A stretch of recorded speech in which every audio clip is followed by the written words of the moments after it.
On ne se conçoit pas comme un service. On n'est pas un réseau de jardiniers, on est un réseau de jardiniers paysans. On est sur un groupement de citoyens qui ont des objectifs communs sur une ressource commune et en ayant chacun des pratiques différentes. Autant les paysans ils vont s'en servir pour gagner leur vie, autant les jardiniers ça va être pour juste une histoire de plaisir ou une conviction militante ou une démarche scientifique, enfin il y a plein de choses possibles. Et ce qui est mis en avant, c'est le travail militant. Et je pense, moi, que c'est la clé, ça. Déjà là, on a 150 personnes. Une trentaine de paysans, je dirais. Mais ce qui permet d'impliquer aujourd'hui des jardiniers, c'est leur fait de leur donner du pouvoir. Si les gens n'ont pas la possibilité d'avoir un minimum de pouvoir pour être dans l'action, ils ne vont jamais s'investir. Ou ils vont se lasser très rapidement, quoi. Donc aujourd'hui, le fait de proposer aux jardiniers d'être acteurs de la conservation et d'être en amont de la dissémination, de la multiplication et la dissémination qui va permettre, 1, à des variétés de perdurer, 2, à des paysans de vivre, et 3, à eux, entre guillemets, les consommateurs, de consommer et d'être en bonne santé, je veux dire, c'est un enjeu formidable. Ce qui tient, c'est le fait qu'ils deviennent acteurs à part entière autant que les paysans. Et ça, c'est le ciment qui nous permet de fonctionner à Pétaniel et de fédérer des jardiniers avec des paysans. C'est vraiment deux cultures différentes, quoi. Elles ne s'affrontent pas, elles se complètent, elles s'expliquent. Et c'est vrai que moi je me rends compte que c'est... Je le savais a priori, mais je me rends compte que ces gens-là, ils ont un trésor de savoir et savoir-faire extraordinaire, quoi. La dimension multiplication, puisqu'on est principalement surtout sur des céréales panifiables, la dimension multiplication est confiée aux paysans. Donc le premier échelon, on les a appelés des parrains, c'est-à-dire qu'à la pratique, à l'expérience, on se confronte aux réalités, on fait évoluer notre système d'année par année. On a décidé que les parrains, il fallait qu'ils soient parrains de la variété au moins pendant 3 ans. De manière à assurer un suivi de culture, déjà, d'évolution de la culture, un suivi de tous les utilisateurs de cette variété. Donc, les semences sont réparties chez les jardiniers, qui les ramènent, on les remet en commun, on les redistribue, on rase comme ça. L'idée, c'est pas juste de donner la semence, il faut qu'avec, il y ait un lien qui se crée avec les participants et entre les praticiens, savoir...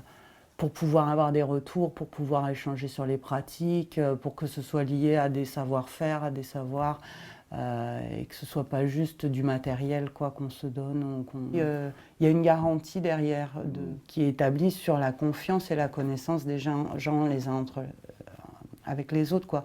Les gens, si on sait qui c'est, ça les fait rentrer dans le réseau, ça nous fait des ressources. Si on perd une variété, on sera bien content de savoir qui l'a derrière, quoi. L'idée, c'est ça, quoi, hein, qu'on puisse suivre jusqu'à la dimension supérieure qui est la notion de dissémination. S'il y a un parrain, c'est qu'il est intéressé par l'usage de cette variété. Et donc cet usage pour les céréales panifiable va jusqu'à l'utilisation par un ou plusieurs boulangers. On a une responsabilité, ça va avec l'information qui est transmise. Il faut qu'il y ait de l'information qui soit transmise avec le grain.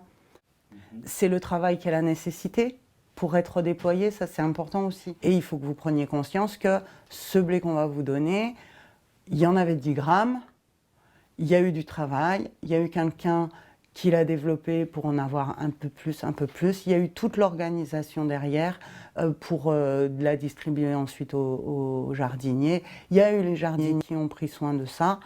C'est revenu. Maintenant, on vous le donne. Mais ayez conscience que dans 2 ans, vous serez autonome en semences avec cette semence-là, et derrière, il y a 10 ans de boulot. C'est l'histoire du travail des gens, de l'investissement des gens. C'est pas seulement l'histoire de la variété, quoi.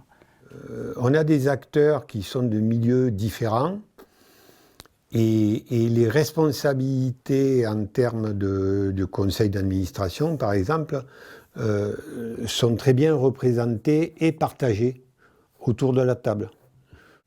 Globalement, on est beaucoup moins de paysans que ce qu'il y a de jardiniers, adhérents et acteurs à Pétaniel. Mais la considération, ou du moins la conscience du rôle de paysan par les jardiniers compense largement cette différence de nombre de personnes, quoi. Voilà. Donc ça veut dire que notre parole est tout aussi bien entendue par les autres que la parole des autres est entendue par nous, paysans, quoi. Combien de fois Daniel Coutarel, il nous a dit mais c'est fabuleux ce que vous faites ce que nous on ne peut pas faire, quoi. C'est ça qui est intéressant. Nous on ne sait pas faire, puis de toute façon on n'a pas les moyens, on n'a pas les terres, mais eux ils peuvent pas, ils n'ont pas le temps de faire ce genre de choses. Alors, il y en a quelques-uns qui le font. C'est pareil, il y a des activités qui sont plus, et des activités organisées ou des rencontres qui sont plus pour les jardiniers, pour le groupe jardinier, les adhérents, et d'autres où à l'intérieur de Pétaniel on a un groupe paysan ou paysans parrains, puisqu'on a fait un système de parrainage, où là on va se retrouver entre paysans. C'est-à-dire qu'on va se retrouver pour notamment s'échanger des semences pour pouvoir développer notre système de parrainage, qui est en fait un échange entre paysans pour pouvoir multiplier et diffuser les variétés qu'on a voulu préserver, enfin plus que préserver, auxquelles on a voulu donner, on a voulu redonner un débouché économique. Même à l'intérieur du groupe de paysans de Pétaniel, il y en a qui font de la farine et qui la vendent 1,80 €, voilà, d'autres qui la vendent 1,30 €. Je veux dire, il y a une diversité aussi de débouchés économiques qui va être, ça va être difficile d'uniformiser tout ça. Donc, ces deux groupes, paysans et jardiniers, travaillent aussi sur des problématiques différentes. Mais là où ça commence à chauffer, là où il commence à y avoir des turbulences, c'est à l'extérieur de la bulle, où il commence à y avoir l'argent qui arrive, avec l'argent, ce qui permet d'avoir une meilleure valorisation économique avec les semences paysannes. C'est là qu'il y a des débats qui se créent, c'est là que ça chauffe. On peut être contre, c'est mon cas, de dire « Attends, mais qui va acheter un pain avec une farine que le boulanger va payer 1,70 €, ça va être un pain qui va coûter des milliers de cents. Pour qui va être ce pain ?» D'un autre côté, pour le paysan, ça fait quand même une valeur ajoutée plus intéressante, donc c'est bien. Voilà, bon, moi, ça dépend de quel point de vue on se place. Ben, je pense que le risque, ce serait de vouloir réduire ce travail sur la biodiversité et les semences paysannes à un sujet qui soit exclusivement agricole, voire même qui devienne des enjeux exclusivement économiques. Et que cette notion de biodiversité s'efface devant le jackpot que représentent les semences paysannes aujourd'hui. Bon, il y a des grandes enseignes qui s'en sont déjà emparées. Moi, je pense que la biodiversité, c'est bien trop important pour la confier seule aux paysans. Donc, il faut absolument que ça soit un travail citoyen, paysan, jardinier. Les paysans ne sont pas les mieux placés pour défendre la semence paysanne. Ils sont les mieux placés pour l'utiliser, pour la diffuser. Notre limite se sent au niveau du nombre de variétés. Près de 80 ou 90 variétés, donc c'est compliqué à gérer. On ne peut pas les semer tous les ans.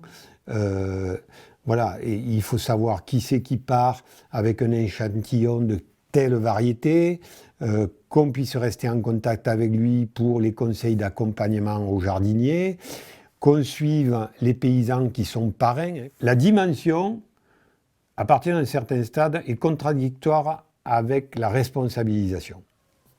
Je crois que notre souci, même s'il n'est pas fréquemment évoqué, c'est de rester à notre dimension, c'est-à-dire de calibrer notre évolution à nos capacités de gestion. Chaque année, il y a des semis qui sont ou pas faits, ou qui sont perdus, que ce soit par des paysans ou par des jardiniers. Ça demande une grosse vigilance, tout en ne s'immisçant pas dans les pratiques de chacun. Rappeler la responsabilité au niveau du potentiel génétique que représente chaque variété à chaque utilisateur semeur. Ça demande un gros travail administratif de suivre un salarié, c'est vachement pesant, on n'avait pas envie de mettre notre énergie là-dedans. Là, c'était l'occasion qui s'est présentée avec le CASDAR agroécologie. C'était une bonne occasion pour l'asso de développer un peu le volet paysan. J'ai fait un dossier, ça fait 100 et quelques pages avec les annexes, des tableaux énormes de données que personne n'aura jamais lu. Tu vois, j'ai passé un temps incommensurable à rédiger ce machin qui sert à rien, qui sert juste à faire valider qu'on nous a donné des sous ou qu'on finit de nous payer 2 ans après. Et d'ailleurs, on n'a pas renouvelé parce qu'on s'est rendu compte que ce n'était pas du tout notre mode de fonctionnement. Finalement, on est très bien dans notre mode d'organisation là qui est bénévole petit à petit, avec les capacités qu'on a, les moyens, et dans l'échange qui est gérable, quoi, parce que là, c'est ingérable, en fait. Ça a été difficile, la transition, pour conserver justement la dynamique, de garder le lien avec les paysans. On arrête de se prendre le chou avec l'agro-industrie et le libéralisme avec les mêmes outils. Il faut qu'on crée un autre outil. Et l'autre outil, c'est la conceptualisation et la mise en pratique de la notion des communs. Les règles d'usage des communs, il y a des règles d'accès, des règles de partage et tout ça. C'est codifié. Notamment à Pétaniel, on ne distribue pas de graines si les gens ne s'alignent pas à la convention de parrainage. C'est d'abord les règles d'échange. Hein. On reçoit 50 kilos, on doit en apporter 2 fois 50 kilos. Des protocoles pour ramasser les graines, pas les mélanger, il y a tout ça. Enfin, c'est pas de l'accès libre. L'accès libre, c'est ce que souhaite, comme on dit, les biens communs de l'humanité. Ça, c'est la pire invention qu'on ait imaginée, parce que ça veut dire que les multinationales puissent comme elles veulent dedans. Donc ça, c'est pas bon. Moi, j'ai mis un bout de temps avant de comprendre ça. C'est une tension permanente, en fait. C'est à tout le monde. Alors, c'est pour ça qu'on rajoute après la couche, c'est comme un sandwich. C'est à tout le monde, ok, c'est le beurre. Mais il y a des règles d'usage. Une petite tranche de jambon. On empile des choses et au fur et à mesure, dans la progression, on s'aperçoit des écueils possibles. En tant que citoyen, je vais à Pétaniel pour défendre la biodiversité cultivée. En tant que paysan, je défends la biodiversité, mais je défends aussi l'autonomie des paysans vis-à-vis des semences. Tu vois aussi, c'est cet aspect politique qui se dit très peu. Il y a des valeurs, il y a des vrais principes, il y a des certitudes fondamentales, mais c'est pas défendu comme un point de vue unique et, tu vois, là où on doit tendre, il y a vraiment la volonté de conjoindre, quoi. On n'est pas vraiment pressé. Ce qui est important, c'est que ça chemine. Et que ça chemine avec un maximum de gens, quoi.